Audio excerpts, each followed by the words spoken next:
O grito que não está nos livros.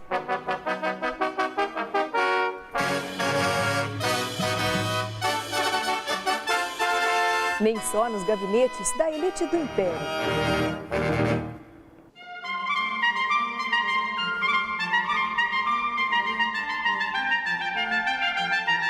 Você vai ver o que historiadores descobriram sobre a independência do Brasil em 15 anos de pesquisa.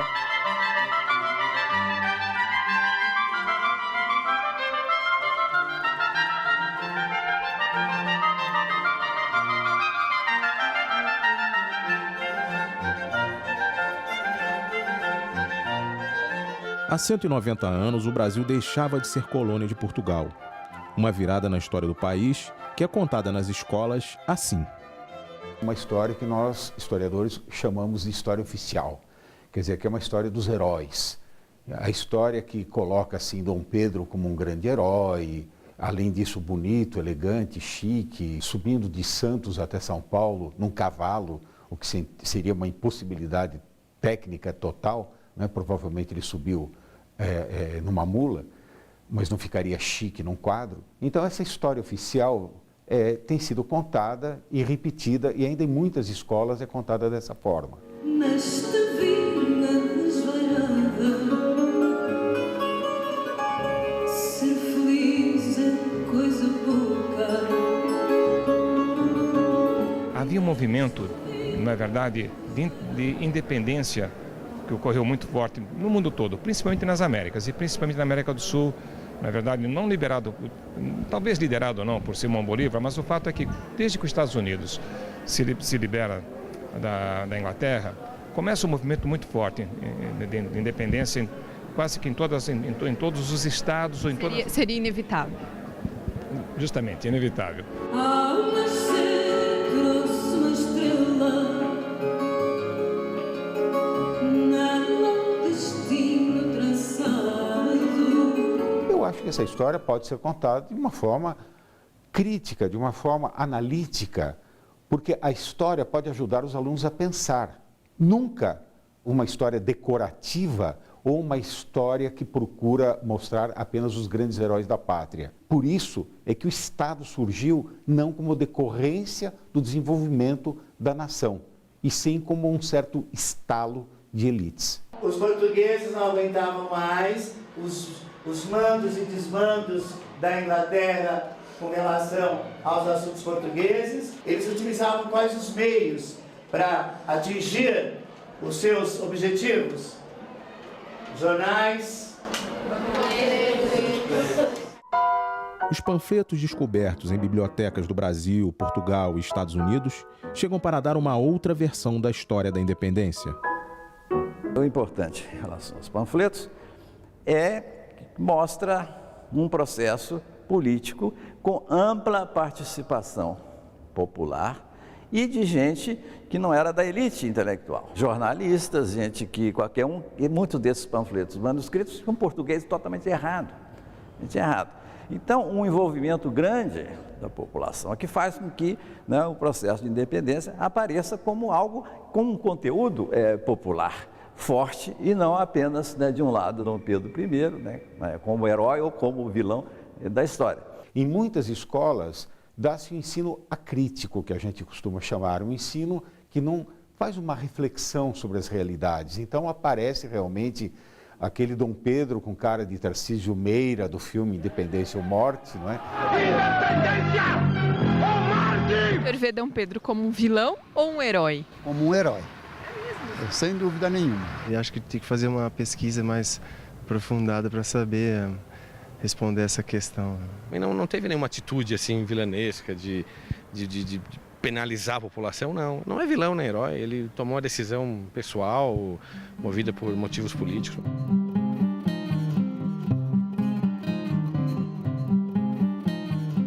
A não ser na sua guarda que o acompanhava, o famoso quadro, né, da independência. Dom Pedro, com a sua guarda, vestida de uniforme de gala, que ninguém estava vestido de uniforme de gala, proclamando a independência, e um quadro copiado de outro quadro francês, né? E o único testemunha era aquele carreiro que está lá no fundo do quadro, né? aqui assistindo, e que o Eduardo Prado, que ironizou esse quadro dizendo que não tem povo ali, que um povo era o carreiro que estava lá olhando assustado, sem saber o que estava acontecendo. O povo mesmo, o trabalhador, sempre fica meio alheio ao que está acontecendo.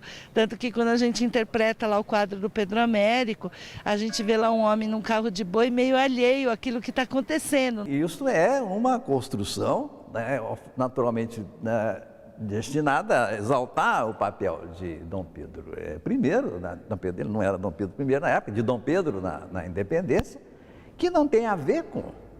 Então, mas isso se torna um ícone da independência, aquilo não é.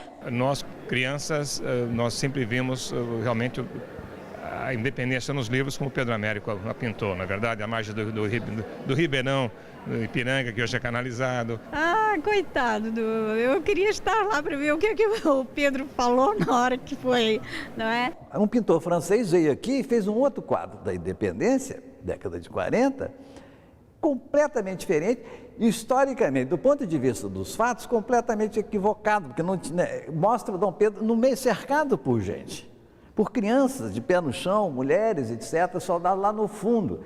E isso não foi o fato histórico, mas do ponto de vista substantivo de que foi, que os panfletos mostram que foi a independência, está muito mais correto, muito mais correto. Então tem aí também esse jogo, né, de representações, de construções, né, históricas, que neste caso eu acho que os panfletos ajudam a confirmar isso. Olha, aquilo não é, né, a independência.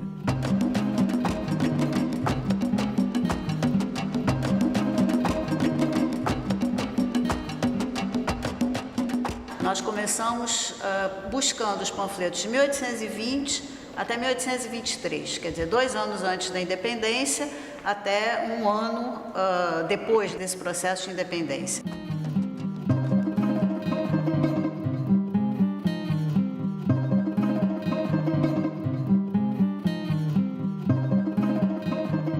A gente, a princípio, pegou tudo que a gente encontrava, tudo. Como a mãe falou, a gente varreu de A a Z os fichários, depois fomos para manuscritos. Eu me lembro que isso já estava. Porque a gente ficou com aquela coisa assim, todo mundo sabia que existiam panfletos manuscritos, mas ninguém encontrava.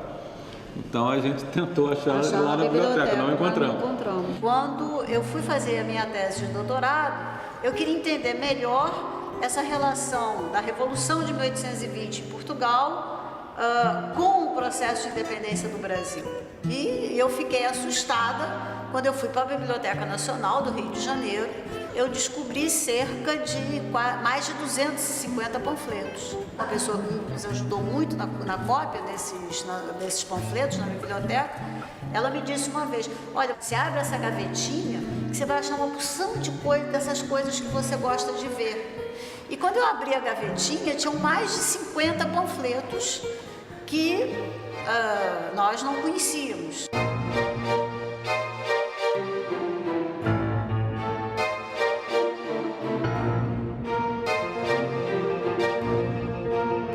Há uma coleção de jornais na Biblioteca Nacional coletados desde o início. O panfleto nunca houve esse levantamento.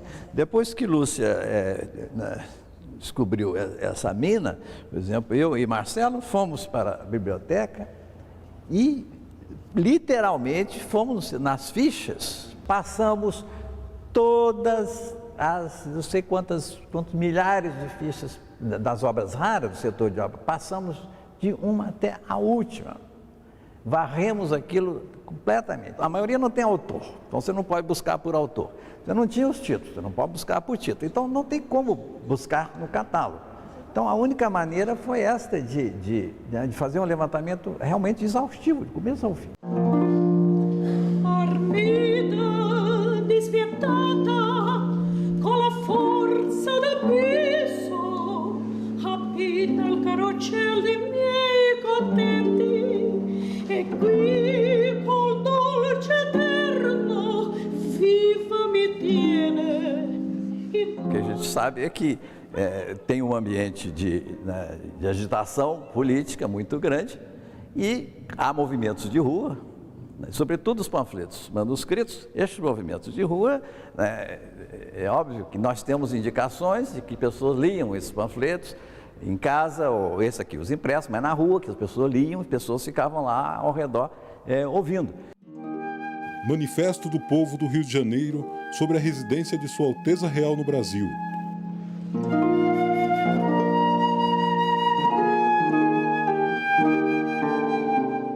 Uns iam para a rua, outros circulavam, eram impressos nas várias impressoras, algumas do governo, outras particulares, e eram distribuídos.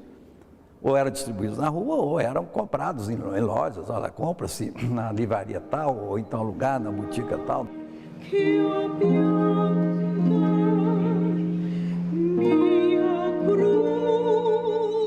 O que nos chama a atenção, em termos de conteúdo, são as ideias novas, as ideias, quer dizer, não tão novas, mas as ideias liberais, as ideias constitucionais, uma vez que nós não tínhamos um governo liberal, nós tínhamos um governo absolutista, um governo onde o soberano, o Dom João VI, né, no caso, governava com plenos poderes.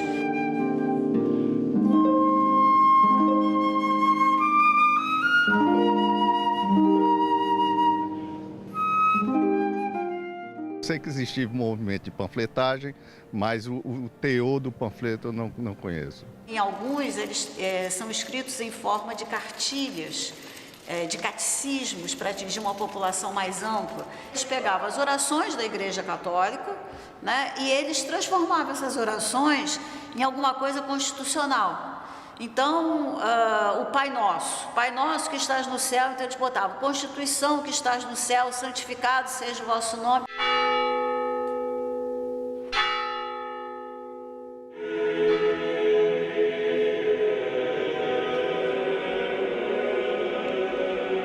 Maria in excelsis Deo. Iam fazendo um jogo de palavras que as pessoas, que mesmo que não soubessem ler, elas eram capazes de repetir aquilo como elas repetiam as orações sem saber o que elas estavam falando.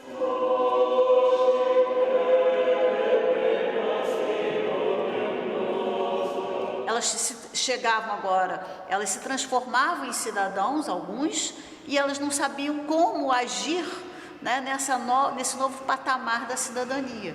Então era preciso que as pessoas com cabedais e luzes escrevessem esses panfletos e que eles tivessem essa penetração em todas as camadas da sociedade.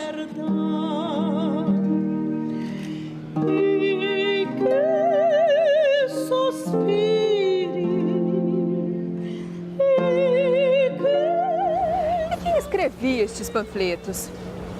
Olha, é uma variedade muito grande. Alguns eram jornalistas, outros eram pessoas de várias ocupações, militares, havia militares, provavelmente, né? Padres, muito de padres. Padres escreviam muito. Alguém que tinha um pouquinho de letras, nos impressos que eu estou dizendo. Os outros não, os manuscritos era qualquer um. Qualquer pessoa que sabia escrever alguma coisa, eu nem sabia escrever direito, não estava lá. Mas, é claro, os impressos não, porque a pessoa tinha que ter capacidade, inclusive, para levar numa gráfica para mandar imprimir.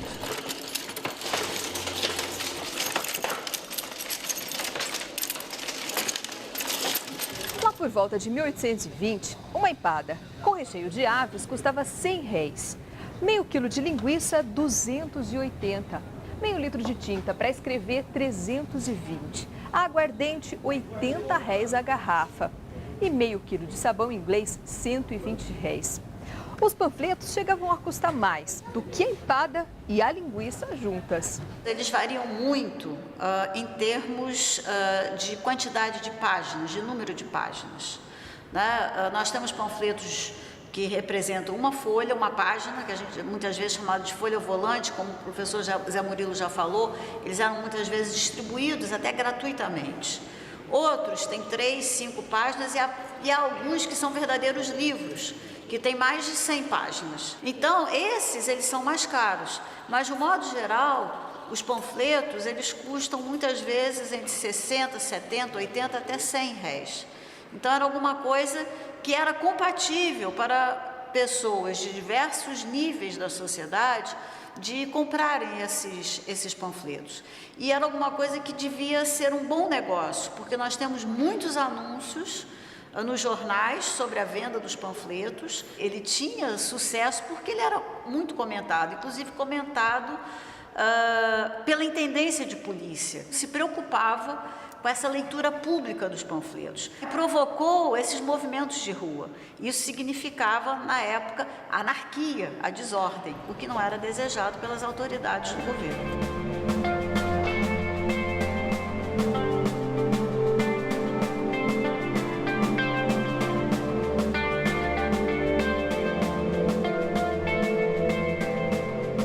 A gente não tem dados precisos sobre alfabetização na época, mas certamente era um número bem reduzido, e o fato deles serem fixados nas ruas e de serem lidos em voz alta, né, se formarem ali ajuntamentos, né, em torno dos panfletos, isso trazia uma repercussão, né, tinha um alcance de público muito mais amplo. É preciso lembrar também que nós não estamos acostumados com isso hoje, mas a prática de leitura individual é uma coisa moderna, né? mais recente.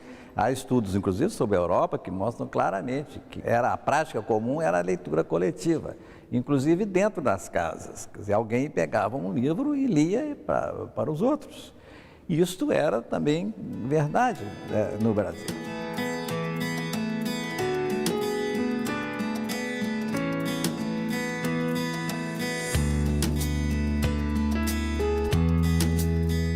Então, mesmo os panfletos impressos, nós temos indicação disso, caso que uma pessoa pegava esses panfletos, levava para casa, juntava um punhado de gente e lia esses panfletos coletivamente. Não só esses de rua, que eram lidos, mas também nas casas, em lojas, em boutiques, etc. Havia este procedimento de leitura coletiva. O que você sabe sobre o chamado Dia do Fico? Geral da nação, diga ao povo que fico, isso aconteceu. Se foi herói ou vilão, a gente tem que pensar que ele teve seu mérito, teve seu papel histórico, né? E que ajudou, querendo ou não, a pelo menos a gente ter essa independência formal, né? Que foi um grande passo para a gente conseguir a nossa independência de direito também, né? E as mulheres nessa história da independência? Daqui a pouco.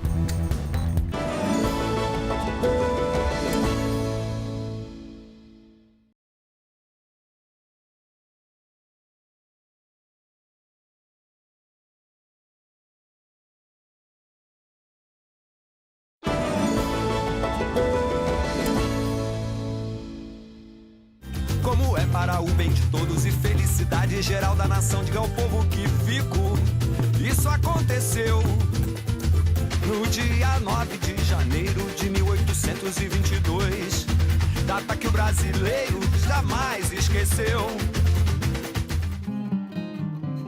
Da sacada desta janela, no dia 9 de janeiro de 1822, o presidente do Senado da Câmara, José Clemente Pereira, deu um recado ao povo do príncipe regente Pedro de Alcântara Bourbon de Bragança. Estava pronto para ir embora, o navio estava pronto, ele ia obedecer às cortes. Aí 3 capitanias na época, né, que as províncias, Rio, Minas, São Paulo, fizeram um cerco em torno de Dom Pedro para insistir com ele para que ele ficasse. No final de 1821, quando as cortes chegam ao Rio de Janeiro, a decisão das cortes que Dom Pedro deveria voltar para Portugal, começam vários textos, né, vários impressos, solicitando a permanência de Dom Pedro no Brasil. Até porque em alguns é interessante, porque eles diziam que a ida de Dom Pedro para Portugal levaria ao processo de separação. E a permanência de Dom Pedro, que era no fundo herdeiro da coroa portuguesa, né, que era o filho mais velho de Dom João, a permanência aqui para alguns daquele momento seria a possibilidade de se manter um Reino Unido, embora com plena autonomia em relação ao Brasil.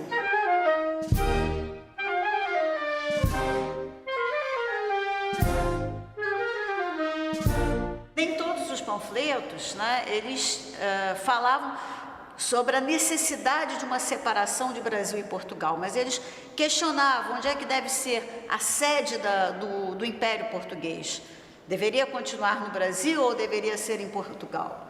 O Brasil nunca perderá de vistas as ideias de seu respeito com sua ilustre e antiga metrópole. E aí veio aquele imenso abaixo-assinado, que é fantástico do Chico, né? 8 mil assinaturas numa cidade de alfabetização precária. Consegui 8 mil assinaturas. Nós temos documentos lá, convidam-se as pessoas para vir assinar aqui o abaixo-assinado.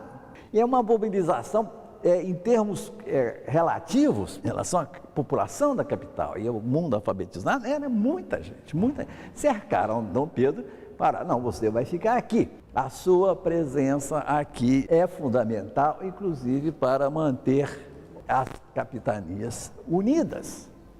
Porque, veja bem, sem essa figura de um monarca, com a legitimidade que tinha a monarquia, podemos imaginar perfeitamente que não haveria o Brasil de hoje. Cada capitania ia para o seu lado.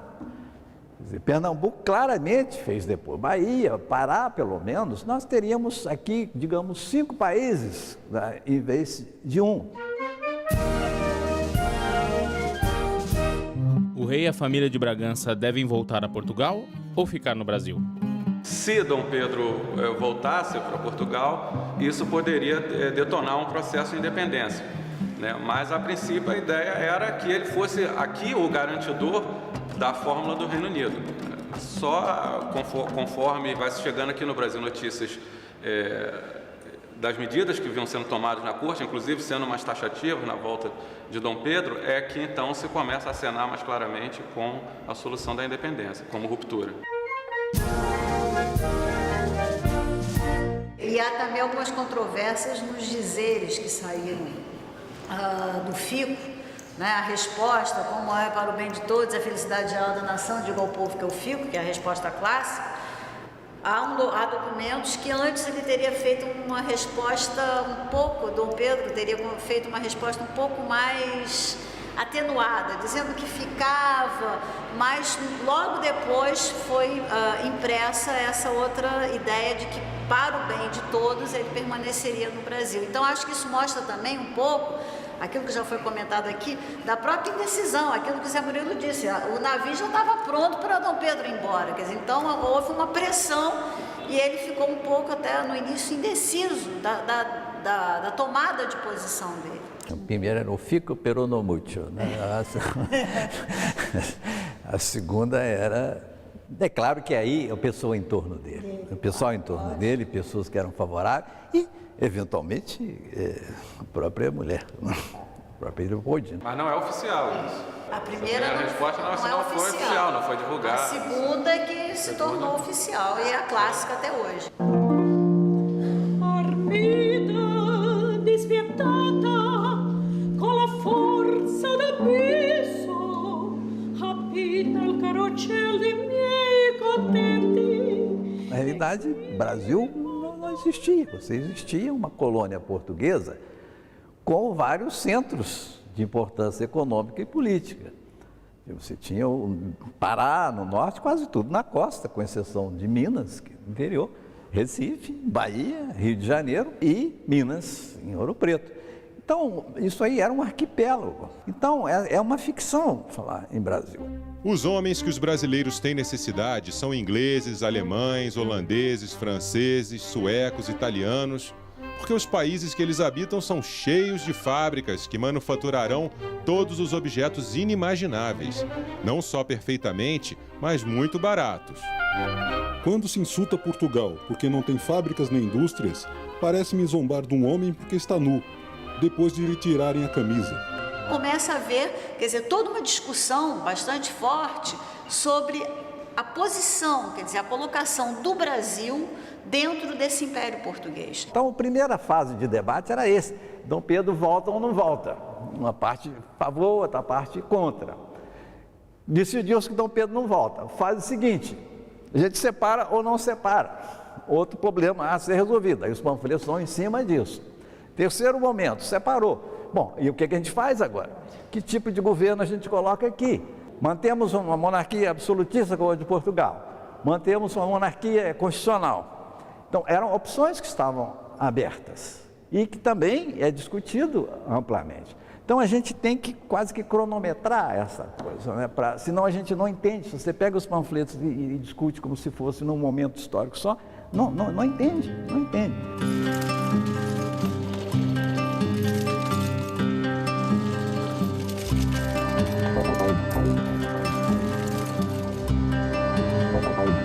Também fazia sucesso um panfleto especialmente dedicado aos corcundas. Não é nada disso que você pode estar pensando. Vários tipos de corcundas que existem no mundo. Deve ser alguma coisa que está surgindo agora no mundo um pouquinho mais, digamos aí, mais moderno, no mundo cibernético da história, porque eu realmente, nem na faculdade, ouvi falar sobre os corcundas. Corcundas, na época, era uma expressão que, de início, ela foi utilizada para identificar aqueles que eram partidários do absolutismo. Me vem à cabeça algo, né, de monarquia, algo de rei, de antiguidades, corcundas, algo meio político, mas por esse nome eu não conheço, não. E se dizia que eles eram corcundas porque eles eram tão servis às pessoas que eles se abaixavam e criavam uma corcova nas costas. Dicionário corcundático ou explicação das frases dos corcundas. Dicionário de corcundice? Sei. Puxa, tem tanta coisa importante para ter dicionário, vai ter justo do corcundista? Toda vez que se falava corcundas, o que são os corcundas, há várias cartilhas explicando a corcundice, o que são os corcundas, o corcunda arrependido. Corcunda, frase da moda. Homem que, afeito e satisfeito com a carga do despotismo, se curva como dromedário para recebê-la. E trazendo esculpido no dorso indelével do servilismo, tem contraído o hábito de não erguer mais a cabeça, recheada das estonteadas ideias de uma sórdida cobiça. Esse dicionário corcundático era sempre uma referência a esses que eram favoráveis ao absolutismo. Diálogo entre o corcunda abatido e o constitucional exaltado. Ora, diz-me, o rei fica só com o executivo? Sim, e o que mais querias? Que ele tivesse os mesmos poderes que dantes tinha. O rei é quem pode tudo, porque é a imagem e semelhança de Deus. Mas como não é Deus, não pode tudo. Mas deve governar o reino como ele governa a sua igreja. Eu o seguiria, se não fosse ter medo de desagradar ao rei. Por isso eu vocifero contra a Constituição e a favor do rei. Andas fazendo o papel de tolo e de maroto e enfastiando a todos que não forem fidalgos. Com o passar do tempo, a partir de final de 1822, os corcundas começam a ser identificados, não só os absolutistas, mas também os portugueses, que de um modo geral começaram a apoiar, alguns que mais tarde apoiaram Dom Pedro e apoiaram um governo mais autoritário. Hora do chá, hora de ficar por dentro das notícias. Sobre a mesa, xícaras e panfletos. Nas cadeiras, as senhoras do Reino Unido. O panfleto, ele foi publicado em Portugal, mas ele circulou, nós temos provas que ele circulou no Rio de Janeiro, porque ele foi anunciado no jornal aqui, né, na Gazeta do Rio de Janeiro, que era a conversação das senhoras na hora do chá. E é muito interessante porque justamente a mulher nesse momento ela não tem nenhuma, digamos, participação mais efetiva na política. E o panfleto vai ser uma conversação de várias senhoras sobre esses acontecimentos recentes da política, da mudança, do fim do absolutismo, das novas ideias liberais e até que ponto a mulher poderia ter direito de uma participação na política. Né, uma coisa bastante moderna. Então seria a hora do chá e elas estavam comentando muitos desses panfletos que circulavam naquele momento.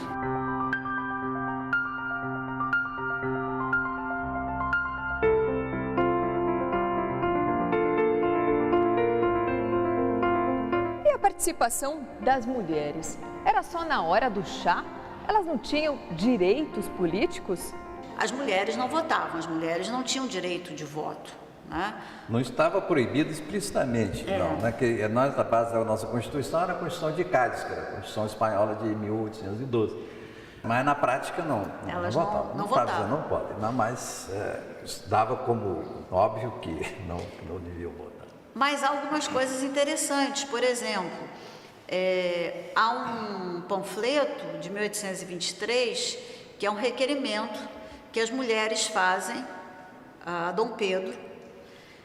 Já tivemos o processo de independência e são mulheres brasileiras que requerem a Dom Pedro que os seus maridos, que são portugueses, adquiram o direito de serem brasileiros porque são casados com elas e que muitas vezes eles estão sendo perseguidos porque são portugueses. Então mostra de alguma forma que, embora não haja um engajamento, né, além daquelas heroínas famosas, mas mostra alguma participação. Há um dado interessante, que é um baiano, que é o Domingo Borges de Barros, que é o pai da futura Condessa de Barral, que tem uma atuação no Segundo Reinado, né?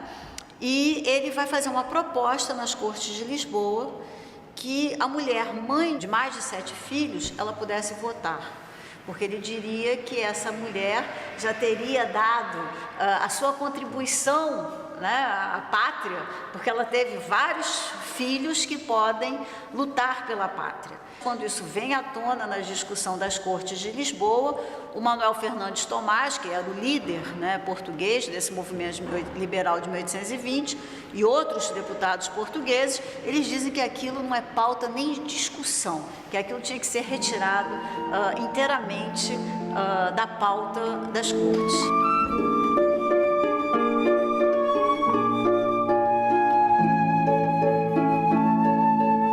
Pelo menos 2 mulheres, né, tiveram, né, uma posição importante, como na Bahia, a abadesa, né, Joana Angélica, foi uma vítima, então se transformou realmente numa figura importante, porque ela era favorável à independência brasileira, né, contra o governador de armas português, que era Madeira, General Madeira, e neste processo dessa luta, invadiram o convento e ela foi morta. A outra mulher importante é a princesa Leopoldina. No processo que Dom Pedro estava viajando para São Paulo, chegaram essas cartas das cortes portuguesas, né, exigindo que Dom Pedro voltasse, uma série de outras exigências. E ela estava aqui no Rio com o José Bonifácio, que estava praticamente governando nesse momento, mas ela era a chefe de governo enquanto Dom Pedro estava lá. E ela foi uma das pessoas que insistiram com o Zé Bonifácio, disseram, não, chegou a hora de tomar uma posição em relação a isso e mandaram, né, essas correspondências foi mandada para Dom Pedro, né, que encontraram lá no Ipiranga, junto com uma carta dela, insistindo que se tomasse uma posição. Daí a famosa frase de José Bonifácio, né, a respeito de Dom Pedro e dela, é pena que ele não seja ela.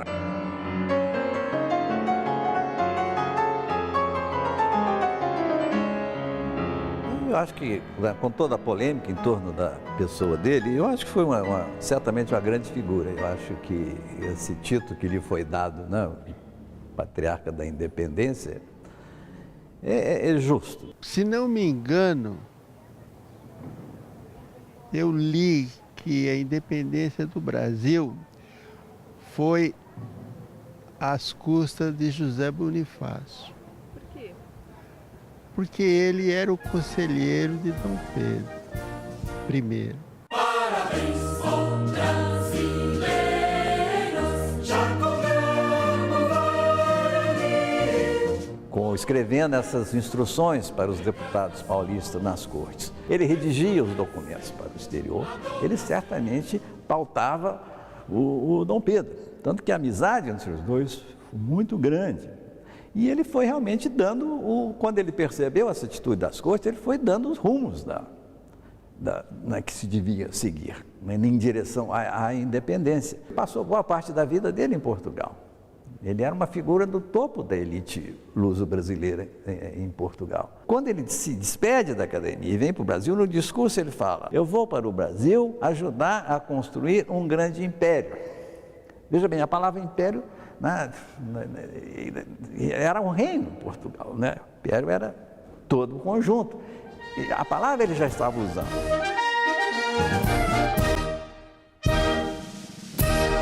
Uma guerra literária feita com tiros de palavras. O Facebook do século XIX. Mais revelações sobre a história do Brasil daqui a pouco.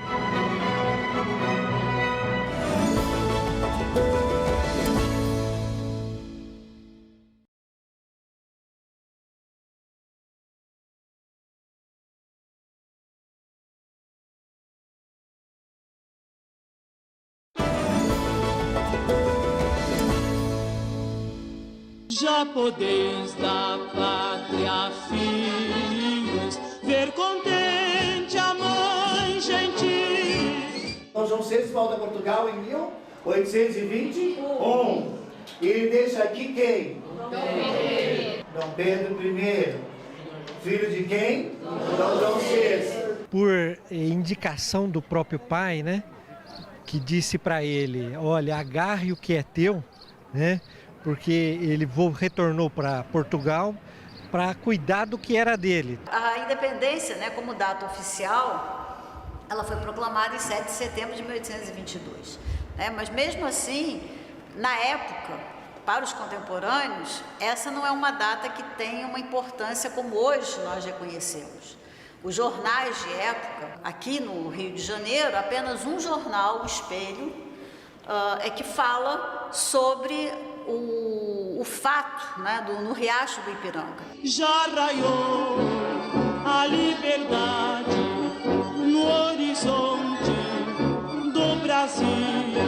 Eu não estou dizendo que o fato não tenha acontecido, mas ele não teve a construção, né, de identidade de uma data, de uma importância para o Império, como hoje nós temos. Já raiou a liberdade, já raiou a liberdade no horizonte do Brasil. Dom Pedro I, quando o pai dele volta a Portugal e ele fica aqui no Brasil, ele se torna o quê? Imperador. O 12 de outubro de 1822, quando Dom Pedro é aclamado imperador do Brasil, seria o primeiro reconhecimento oficial da independência para o Império do Brasil, que é a data do aniversário dele, ou então o 1º de dezembro de 1822, quando ele é sagrado e coroado imperador do Brasil.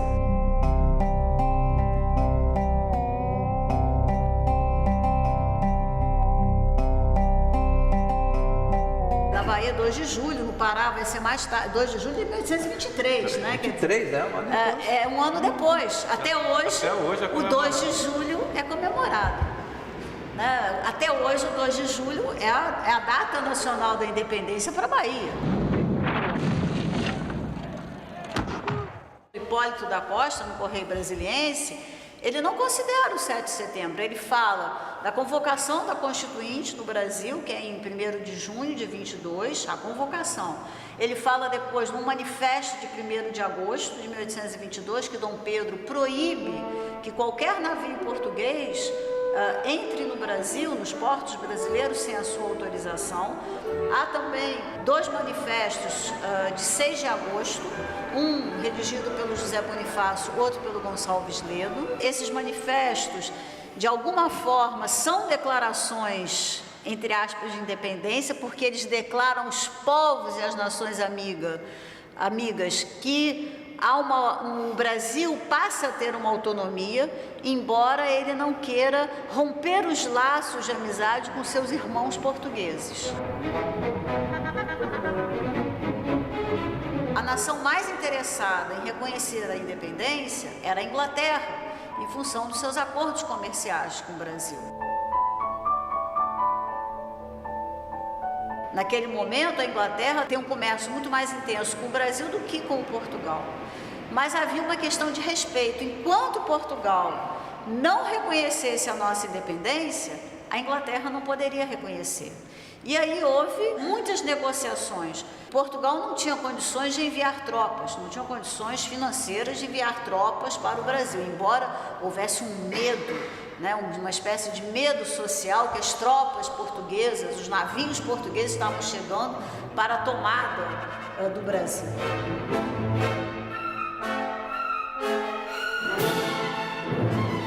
E por fim, somente em 1825, pelos tratados de agosto de 1825, é que Portugal reconhecia a independência. Pelo tratado, não é o Brasil que adquire essa independência, é Portugal, no caso Dom João, que quase que pela sua magnanimidade, que vai conceder a soberania e essa independência ao Brasil. E em troca de um dinheirinho, né? Ele recebeu, né, uma boa quantia para pagar os seus empréstimos. Inclusive, né, nesse tratado está negociada a própria questão da Biblioteca Nacional, a Biblioteca do Conde da Barca, né? E também o direito que Dom João teria de assinar como imperador do Brasil. Era um título, digamos, honorífico. Era um título honorífico, mas foi um título que Dom João manteve até o momento que ele faleceu. Todos os documentos que ele assina em Portugal, depois de 1825 até seu falecimento em 1826, ele aparecia como rei de Portugal e imperador do Brasil. A Carlota Joaquina, ela passa uma procuração para os seus filhos, para realizar o inventário, e ela se assina como imperatriz do Brasil, né? E ela que tinha tanto amor, né, pelo Brasil, mas ela assina Rainha de Portugal e Imperatriz do Brasil. É a ironia da Lúcia, para quem na repente público não sabe que ela odiava o Brasil. Ela odiava o Brasil. Diziam até que quando ela foi embora, que ela pegou os sapatos e bateu para que tirasse toda a poeira do Brasil antes de entrar no navio. Brasílico brasiliano, menos brasileiro. Que isso não era um tratamento digno para um filho nascido no Império do Brasil.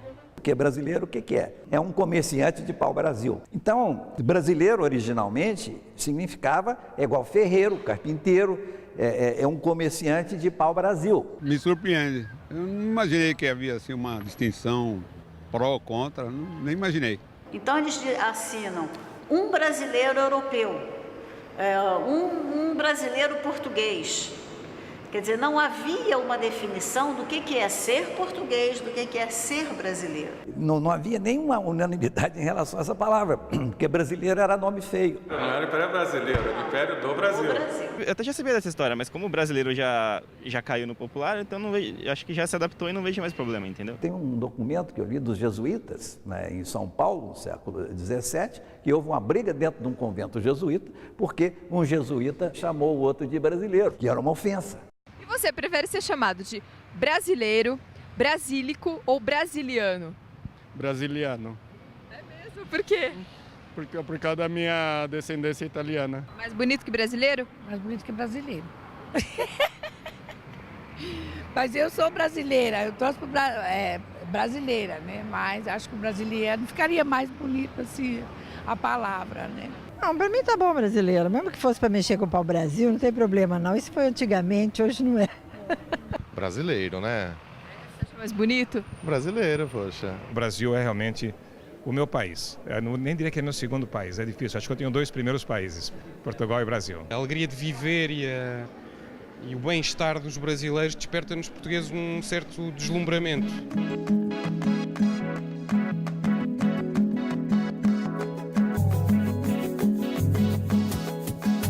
Quando Dom João vai para Portugal, vai se constituir uma regência aqui no Rio de Janeiro, que o Dom Pedro vai se transformar em príncipe regente, vai haver um ministério. Os documentos mostram que o Conde dos Arcos, num primeiro momento, ele ocupa o lugar de uma espécie de conselheiro também de Dom Pedro. E alguns acusam até que algumas medidas mais autoritárias do Dom Pedro, quando vai ter a repressão, o movimento da Praça do Comércio, em 1821, que eram um pouco, digamos, insufladas pelo Conde dos Arcos.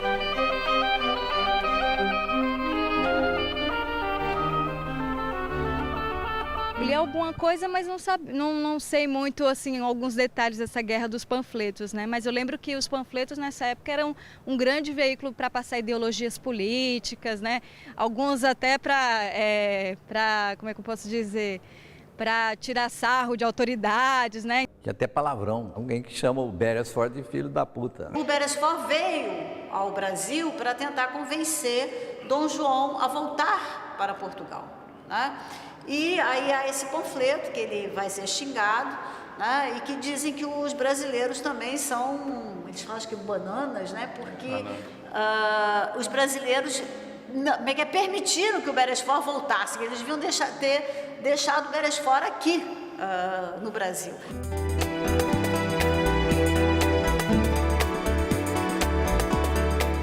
O panfleto, ele tinha um dado interessante, porque ele era ágil para a veiculação das notícias, né? Era muito fácil, você imprimia, quer dizer, fácil entre aspas, mas você imprimia um panfleto e muitas vezes vinha uma resposta, vinha a réplica, a tréplica, quer dizer, era alguma coisa que agilizava a informação. O panfleto, pela sua agilidade na época, era o que podíamos chamar do Facebook da época. Deviam ter bastante críticas, né?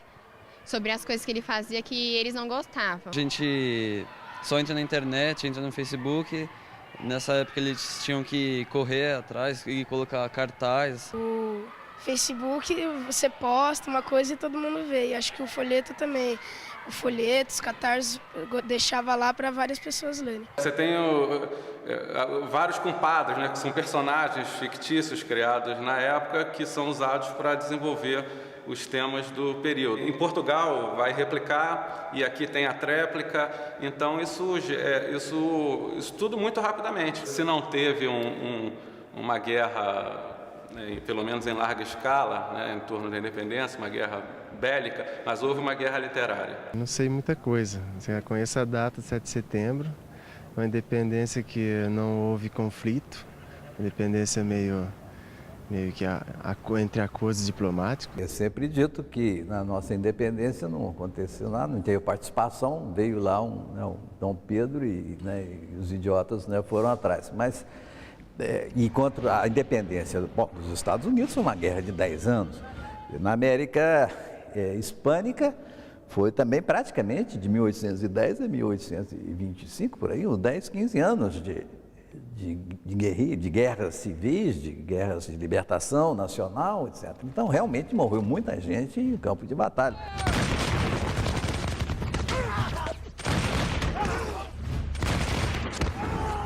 E a nossa era um pouco desprezada.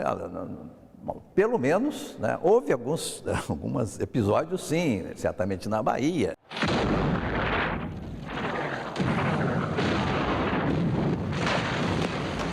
Sem dúvida, houve uma grande guerra literária que mostra um tipo de envolvimento, talvez mais no estilo luso-brasileiro, né?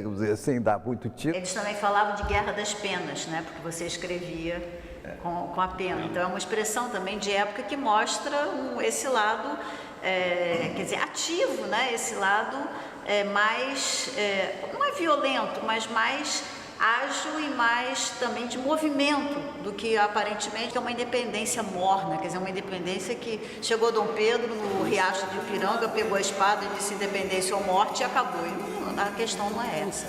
Dom Pedro, empunhando a sua espada, proclama a independência do Brasil.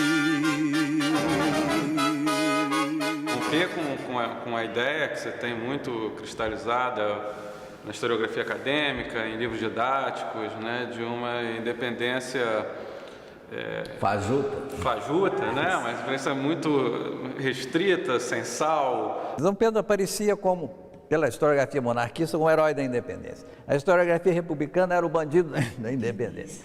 E era Dom Pedro. A gente observa muito claramente nos panfletos que foi um processo muito mais amplo, muito mais complexo, que envolveu diversos setores da sociedade da época. É um movimento que incluía gente da elite, gente de estratos médios, né, jornalistas, esse tipo, e até povão. esse alcance maior da independência, eu acho que é a grande contribuição que esse tipo de documentação traz. Esse trabalho, nós nos demos conta que cronologia é algo fundamental nesses panfletos. A gente tem que acompanhar quase de mês a mês, porque as coisas iam mudando de mês a mês. Dos manuscritos, certamente esse, As Armas, Cidadão, é o mais impactante. A imagem de Baiano como conversador, passivo, na época não era muito isso, não. Ele ia começar com barata, né? Eles eram brigões. Não é um texto de raciocínio, não é um texto científico, não é um texto acadêmico, ele é realmente um texto apaixonado. É isso que as pessoas querem convencer, os outros não usando argumento, mas realmente a emoção. Japonês,